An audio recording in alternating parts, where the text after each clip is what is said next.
আমরা এই মুম্বাইতে নতুন এসেছি আমার মেয়ের চাকরি সূত্রে। তো গত রবিবার আমরা সুন্দরভাবে দিনটা কাটালাম। আমরা প্রথমে ব্যান্দ্রাতে চলে গেছিলাম। ব্যান্দ্রাতে একটা ইটালিয়ান ক্যাফে অলিভ বলে, সেই ক্যাফেতে চলে গেলাম। তো আমার সঙ্গে আরও আমার দুজন বন্ধু পরে জয়েন করলো, আমার বান্ধবী আর তার মেয়ে। তারাও পড়াশোনার সূত্রে মুম্বাইতে এসেছে।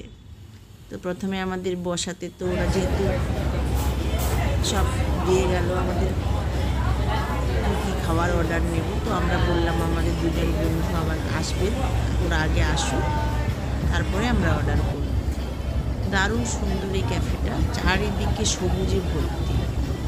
আরও কয়েকজন লোক তো বসেই ছিল আশেপাশে, তারাও খুব নিজেদের মধ্যে মজা করছিল। এসে গেছে আমি এখন ছবি তুলছি না, পড়াশোনার সূত্রে আছে, সেটা একসঙ্গে মিট করলাম। আমরাও নতুন এসেছি, ওরাও নতুন এসেছে।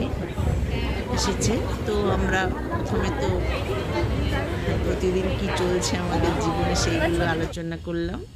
তারপর মাঝে মাঝে আমরা খাবার অর্ডারও করে দিয়েছি।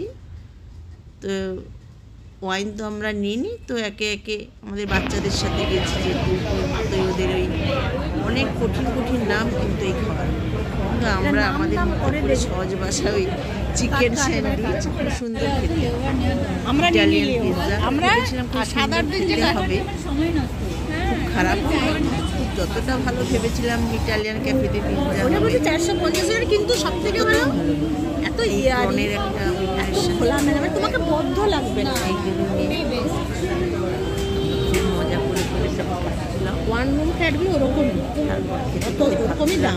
তুমি যেটা বলছো না আরও বেশি না, শাহরুখের বাড়ি আমরা বসে প্ল্যান করলাম।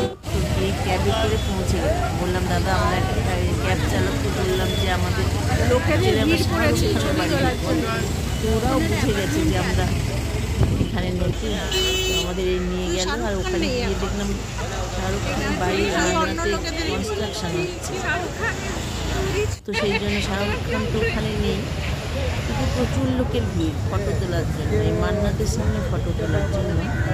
আমরা তার ভেতরটা দেখতে পাচ্ছি না, সামনের দিকে যতটুকু দেখা যায় সেইটুকুই দেখছিলাম। তো আমরাও ফটো তুললাম মান্নাতের সামনে এসে, যখন গেছি এত দূর থেকে, এতদিন থেকে ভাবছি না শাহরুখ খানের বাড়ি কেমন না হবে, একদম সমুদ্রের ধারে বাড়ি। এই দেখুন অপোজিটে একদম সমুদ্র, শাহরুখ খানের বাড়ির সামনেই এটা। তো আমরা ওখানেও একটু এই আমটাম একটু কেটে কাটাকুটি করে খেয়ে নিলাম।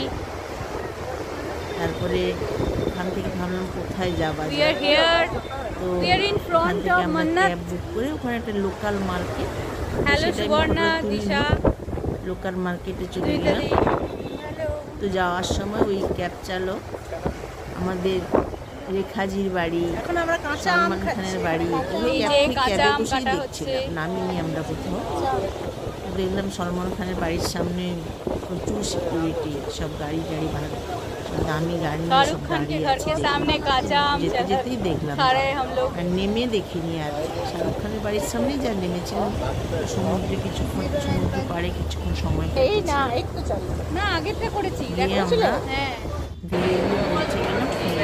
কোথায় আর যাবো, শেষ পর্যন্ত মলেই পৌঁছে গল্প করছে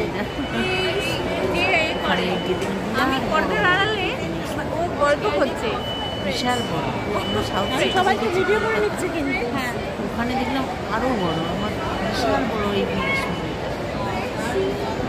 আমাদের কেনাকাটার বিশেষ এটা ভালো হলো, আমরা নিয়ে সেই রকম ভেবে যাইও না, তাও আমরা কিছু জামা কাপড় শপিংও করে ফেলেছিলাম মেয়েদের জন্য। খুব সুন্দরভাবে কাটিয়েছি সারাটা দিন, দারুণভাবে কাটিয়েছি। আর যেহেতু এতদিন একা একা ছিলাম, আমরা ওই জুলাইতে জুনের লাস্টের দিকে এসেছিলাম, তারপরে অনেকদিন করে একসঙ্গে দেখা হয়ে খুব সুন্দর একটা দিন রবিবারের মানে বিকেল করবো না, সেটা 12টা থেকে খাওয়া দাওয়া করে সারাদিন শপিং মলে ঘুরে শাহরুখ খান, সলমান খান, রেখাজির বাড়ি দেখে তারপর আমরা চলে এলাম সুন্দর যাও বাবলি, সামনে সামনে যাও, সামনে যাও। যাও, আমি তো ভিডিও করছি।